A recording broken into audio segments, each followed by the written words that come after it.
Ինչ խորհրդանշական դեր ունի ձեզ համար այս ֆիլմը։ Այս ֆիլմը շատ կարևոր ֆիլմ է բոլորիս համար ու եկել է հիշեցնելու, որ մենք հայերս կարող ենք միասնական լինելու դեպքում գրանցել հաղթանակ, այն էլ ինչ հաղթանակ, երբ դա 1 կամ 2 հոգու համար չէ, մի ամբողջ ազգ 73 թվականին ցնծում էր Արարատ 73-ի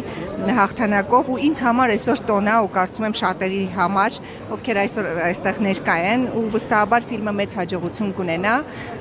Որպես Անահիտ Կիրակոսյան կարող եմ ասել, որ մեծագույն պատիվ էր այս մեծ ֆիլմի փոքր մասնիկը լինել։ Ես այսօր ավելի շատ ոգևորված որպես հանդիսատես եմ եկել, քան ինչ որ դերակատարում կատաղ, որովհետև որպես դերակատարում շատ փոքր եմ ֆիլմում, բայց տպավորությունները շատ մեծ են։ Եվ դերակատարման ընթացքում, քանի որ հիմնականում պատմական կերպարներն են կերտվում, ինչպիսի դժվարություններ են եղել, ինչպիսի զգացմունքներ են, որոնք կարող եք մեզ հետ կիսվել։ Երբ դերի առաջարկը ստացա, մի անգամ հասկացա, որ ֆուտբոլիստ հաստատ չեմ լինելու։ Եվ կարող եմ ասել, որ Նիկիտա Սիմոնյանի հարևանուհին եմ ու ստեղծել եմ հայկական կոլորիտային կնոջ կերպար, որով ինչու ոչ նաև Հայաստանից դուրս սահմաններում դիտող հեռուստատողը,